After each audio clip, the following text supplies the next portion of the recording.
Sir தேர்தலுக்குலாம் ஓட்டு போட்டிங்களா sir? ஆமாம், எல்லாம் போட்டிருக்கீங்க. நல்லபடியாக பிரச்சாரத்துலேயும் ஓட்டெல்லாம் போட்டாச்சு. தீவிரமாக இறங்கின மாதிரி ஆமாம். இருந்துச்சு.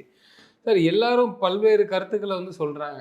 அதாவது என்னன்னா, விஜய் வருகையால் வந்து திமுகவுக்கு தான் வந்து ப்ளஸ்ஸு அப்படின்ட்டு. இன்னொரு இவர் என்ன சொல்கிறாங்கன்னா, அவரால் வந்து அதிமுக வந்து சைலண்ட்டாக கிட்டத்தட்ட 130 இடங்களை வந்து கைப்பற்றும் அப்படி சொல்கிறாங்க. உங்கள் பார்வையில் நீங்கள் எப்படி பார்க்குறீங்க? உண்மையிலே யார் தான் வரப்போறா அடுத்து? இல்லை, வாய்ப்புகள் பார்த்தீங்கன்னா தேசிய ஜனநாயக கூட்டணிக்கு வந்து ஒரு நல்ல ஒரு வாய்ப்பு இருக்குது. ம். இப்போ நீங்கள் விஜய் அவர்கள் வந்ததுனால லாஸ் யாருக்குன்னு பார்த்தீங்கன்னா டிஎம்கேக்கு தான் லாஸ்.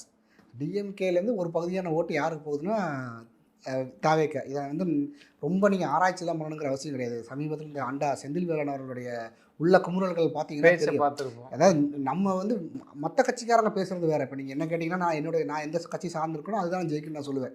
உங்களுக்கு கேட்டிங்கன்னா நீங்கள் ஒரு கட்சி சார்பு எடுக்கிறீங்கன்னா அதான் ஜெயிக்குன்னு சொல்லுவீங்க. இவர் வந்து ரிசல்ட்டே வர்றதுக்கு முன்னாடி இப்படி வந்து உள்ள குமுறல் நீங்கள் கொட்டி தீக்கணுங்கிற அவசியம் கிடையாது. இன்னொன்று நீங்கள் ஓட்டு போடுறது யாருக்கும் தெரியாது, நான் ஓட்டு போடுறது யாருக்கும் தெரியாது. நான் சொன்னால் தான் தெரியும்.